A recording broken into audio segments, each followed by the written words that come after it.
एक तरफ इंडिया के चीफ सिलेक्टर अजीत अगरकर और उनके साथ कप्तान रोहित शर्मा, और वहीं दूसरी तरफ इंडिया के हेड कोच गौतम गंभीर ऑल अलोन। क्या वाकई इस टाइम पर फिर से मुंबई लॉबी वर्सेस अदर्स चलने लगा, या फिर मुंबई लॉबी वर्सेस दिल्ली वाला ये इंसान खड़ा हो गया?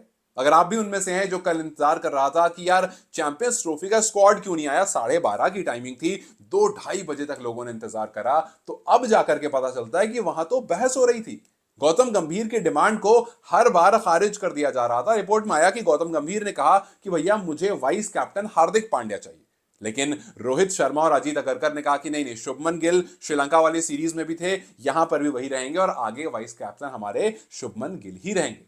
फिर उसके बाद बात आई कि गौतम गंभीर संजू सैमसन को बैक कर रहे थे, संजू सैमसन को वोट किया था as a second wicket keeper, लेकिन एक तरफ दो लोग इकट्ठा खड़े थे, रोहित शर्मा और अजीत अगरकर, जो ऋषभ पंत को, once in a generational talent कहे जाने वाले ऋषभ पंत का सपोर्ट कर रहे थे। आज संजू सैमसन और गौतम गंभीर मिलते हैं, इंडिया वर्सेस इंग्लैंड टी20 सीरीज शुरू होनी है। गौतम टीम के साथ मिल चुके हैं, संजू के साथ काफी देर मैदान में खड़े होकर वो हेड कोच के साथ, हेड कोच, बैटिंग कोच और संजू, ये तीनों खड़े होकर काफी देर बात कर रहे थे। और लोगों ने कहा कि यहां भी ये संजू को समझा रहे होंगे कि भैया तुम्हारे लिए बहुत लड़ा, लेकिन वहां पर दो लोग हैं जो मेरी बात नहीं सुन रहे। अब आप खुद सोचिए कि वाकई अगर ऐसा डिवीजन टीम में चल रहा है तो टीम कितनी टूटी हुई हो। कुछ लोग होंगे जो गौतम के साइड होंगे, कुछ लोग होंगे जो रोहित और अजीत अगरकर के साइड होंगे, लेकिन इसका एक और एंगल है।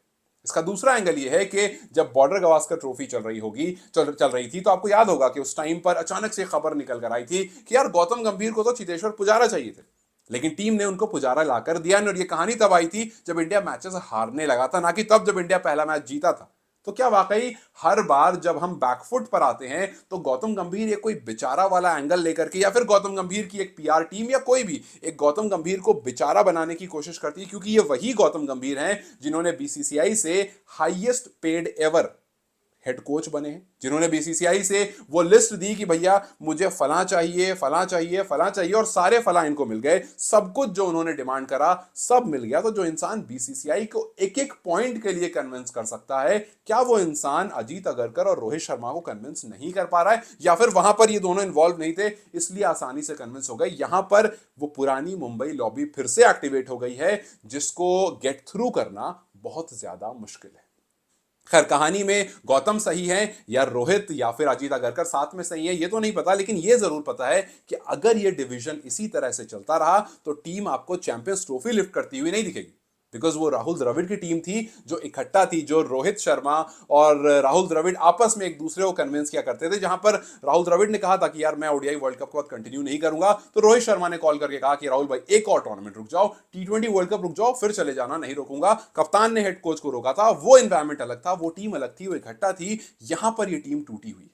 याद कीजिए अभी हाल फिलहाल में जब पाकिस्तान की टीम टूटी हुई थी, जब शान मसूद के कंधे पर शाहीन अफरीदी हाथ रखते थे तो वो ऐसे झटक देते थे, वो पाकिस्तान टीम लगातार हार रही थी। और जैसे ही वो यूनाइट हुई, उन्होंने घर पर इंग्लैंड को भी हराया, उन्होंने वेस्ट इंडीज को भी हराया और एक नया स्पिन डोमिनेशन बनकर खड़े हो गए।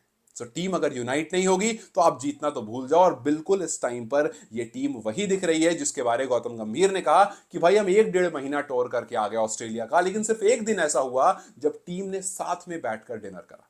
तो टीम साथ में डिनर नहीं कर रही है, हेड कोच, चीफ सेलेक्टर और कप्तान एक लाइन पर नहीं है, और जो टीम में 15 प्लेयर हैं वो कुछ गौतम के साइड हैं, कुछ दूसरी वाली साइड। क्या आपको लगता है कि वाकई यहां पर गौतम गलत है और गौतम की जो डिमांड है उसको साइडलाइन किया जा रहा है और वाकई मुंबई लॉबी फिर से एक्टिवेट हो गई है, या फिर it's the other way around और ये सब कहानियां बेचारे वाली एक एंगल से बन रही है और दूसरी तरफ से चीजें ठीक चल रही है? आप दोनों में से किसको सपोर्ट कर रहे हैं, किसको सही मान रहे हैं, मुझे कमेंट्स में जरूर बताएं। Till then you guys take care, I will see you very soon.